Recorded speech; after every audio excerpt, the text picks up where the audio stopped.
Hi, hello again. This is Michael Alvarez.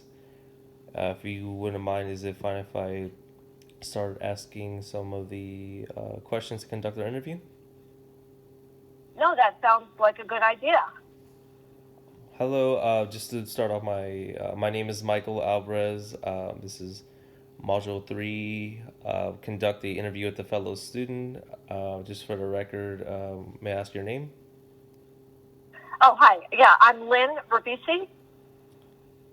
Hello, Lynn, and thank you for taking the time to conduct this interview with me.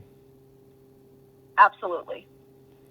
If you don't mind, I'm gonna proceed and just ask some questions, whatever you're comfortable with.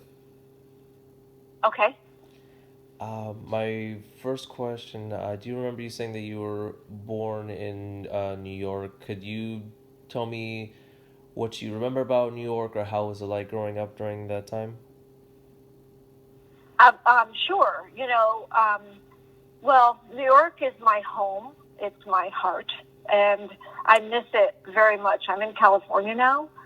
Um, I was born in the Bronx, and um, then I lived in Pelham. You probably know where that is because you're from New York too. Yes. And yeah, right. But Pelham was a suburb, and we had so much fun roller skating on the sidewalks and playing ball in the street and bike riding all over the place. There was a park near me that we used to go to all the time.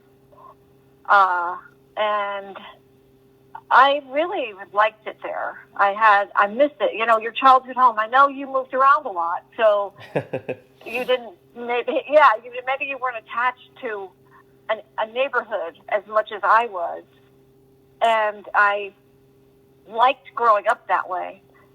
You know, it was safe then. I don't know nowadays. I don't know if they let their kids play on the street, or maybe the kids don't even want to play on the street now because they just have video games and all of that, and, texting and social media instead of going outside to play. I don't mean to sound like an old codger, but I really liked living like that. I did. I liked it. And even today, I'm really into my phone and the computer and everything. And when I actually have a conversation with someone, I notice that it's different. It's three-dimensional. It feels different. It feels more real. Um, anyway, we didn't have any of that back when I grew up. So, I anyway, so that's what I remember. And then when I was in my 20s, I moved to the city and lived there. And that was a little overwhelming at first, but then I grew to love it. Where do you live in this? Do you live in Brooklyn, Manhattan? Oh, currently I'm in Chula Vista, California, but when I did live out in the Oh, East Coast, I lived in a couple different areas, but when we first came, it was in Brooklyn, specifically a neighborhood called Sunset Park. And when we lived in New Jersey, we lived in an area called Weehawken, which, I know. Yeah, yeah, sure. Lincoln Weehawken, I know that. Tunnel. Okay. That's what everybody knows us for, Yeah, the Lincoln right. Yeah, Tunnel. right. Right. Right. Great. Okay. So anyway, um, I guess that's what I remember. Just playing outside. I remember the snow. It was over my head one time, which I thought was the coolest thing ever. And I miss the snow, but I don't miss the winter. So you're in LA now? Is that what you said? Um, Or are you in California? California, I split my time. Right now I'm in Chula Vista, which is a little south of San Diego, but Oh, I am right. I know where also that is. I am also in Los Angeles as well. Sometimes do a lot of traveling, a lot of contract work. So sometimes I'm in sometimes I'm in San Diego, sometimes I'm in Los Okay. Angeles, and sometimes I'm with family. Other times I'm on the job. Yeah, right. Great. Okay. All right. So you have a similar situation, I bet. Um, the weather here is it's just unbelievable. Like for someone who grew up with winters that last forever, like I did, I can't even believe that I go jogging in shorts in February. And one year I noticed that I went jogging in shorts every day of the year. I made it a point because in February, back east, it's really cold. No, definitely. And you spoke on it a Yeah. little bit, just the weather and just being able to run in February, so to speak, and like not feel cold. But what was the transition like coming from New York and then to California, specifically Los Angeles? Well, that's really a good question because I had a hard transition. It was really, but there was a moment when it stopped being hard. So I came out and I didn't like it at all out here because I thought it was ugly. Um, there was no maple trees, no fall foliage, and the architecture was mostly kind of, tract homes, 70s cracker box type of tract homes, and I thought, and the air was polluted, I just thought it was kind of ugly. But then my kids started acting, and I had to take them on auditions, and I got to meet a lot of people, and that changed me. That completely reversed. It made me love it out here because I saw that the people here are very creative. I love that. You go to a party and everyone's working on a creative project, whatever it might be, a screenplay, a book, an art installation, fashion design. And I really like that. So that was the moment, it was about a year before I got to really like it out here because I realized that every place doesn't have everything you want. So there's good and bad wherever you are. And of course, it's what you make it. I mean, for sure, I really believe that and I follow that. But other than that, it's also finding the good, and is it good enough for you to like it, or is there not enough good for you to like it? So that's what turned the tide for me, is when I started meeting all the people here that were so creative. Oh, that's good to hear. I'm glad that you enjoy it. Yes. If you don't mind me asking, I just have some questions I initially forgot to ask in the beginning. Could you tell me a little bit about your family history or your ethnic background? Okay, sure. I am very much into genealogy and family history, so I could bore you for hours on that. But basically, I'm just, I don't know, a white girl who grew up in New York and and moved to California and got, nothing special. I'm English, German, a little bit of Irish, that kind of thing. But I am a Mayflower descendant, Oh wow, that's really like interesting. many times over. Yeah, I have at least 5 or 6 ancestors that I know of who came over on the Mayflower. So that is interesting, isn't it? I thought so. And there's a lot of history that's been discovered about the Mayflower, but they didn't. It's kind of frustrating because they didn't really keep diaries much, and there's only paintings of 1 or 2 of the pilgrims. So there is a lot and there isn't a lot, but it's pretty cool. No, definitely. I mean, all that's very interesting. But just being able to say like I'm a Mayflower descendant and to have that tangible connection to history, I think that's really, really actually pretty cool. Actually. Oh yeah, I do too. And in fact, that's what made me love history. I always liked it, but once I started doing family history, it really meant something to me because it actually connected me to the past in a different way than just reading the events and the dates and the people involved. Um, like, for example, I have ancestors who fought for both sides of the Civil War, and I'm writing a book. I'm almost done with it. I'm writing a book about their their experiences, basically. It's a kind of a fictionalized account. And just having that makes the Civil War so much more real to me and more interesting, thinking of what my great grandparents went through to fight in this war, and studying the everyday conditions and their struggles and their families at home. And I love studying history that way. And I hope to be a teacher or professor at my college. So I hope to really get the students involved that way too, somehow. Make them see how it could affect their lives.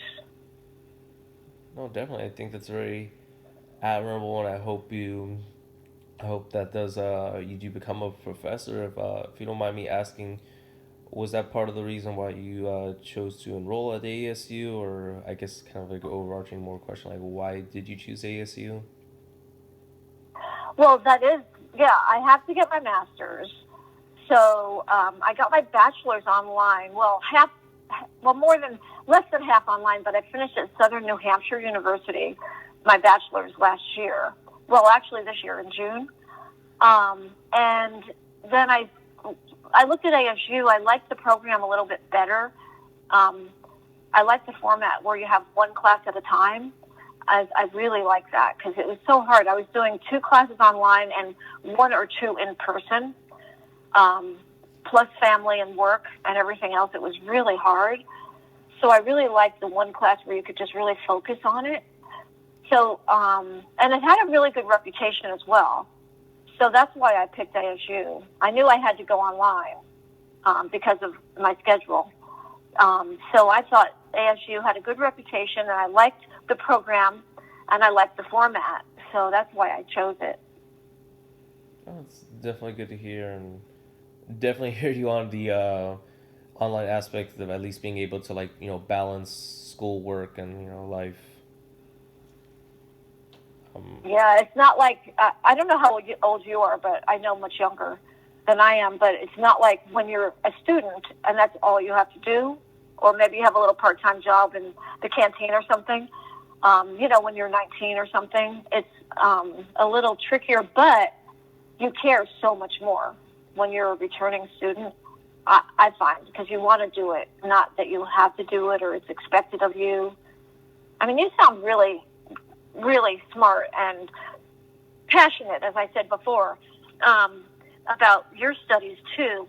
But a lot of kids who are young don't appreciate it as much as I do, or I didn't. Let's just say I didn't as much as I do now.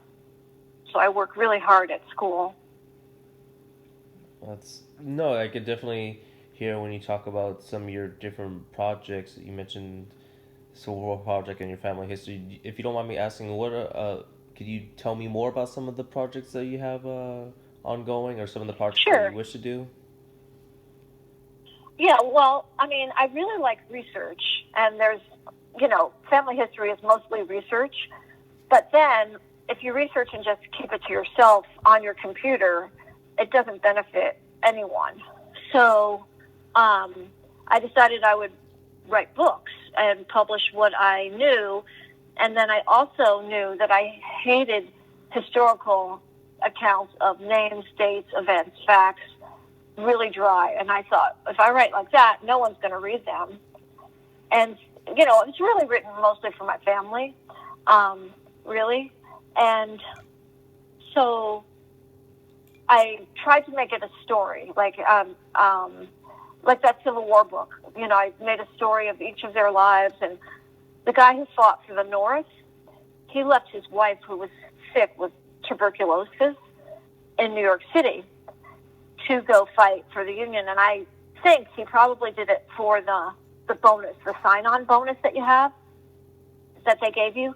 It was like $75 or something, and the rent was like $3 a month. I'm sure you're familiar with prices back in the day. So it was a considerable amount of money, but he left his wife, and then he had to march all over, he was in Maryland, and he had to march all over from New York to Maryland and then up to protect the Capitol because they thought that the rebels, the Confederates, were going to invade the White House, right? So he did all that marching, and he died in his very first battle. And Oh wow. I felt so sad, and yeah, right, and so personally involved. Like I knew him, and I was rooting for him, and he died, right? And the Battle of Antietam. I don't know. Have you studied the Civil War enough to know what that even is? But it was Yes. a big battle.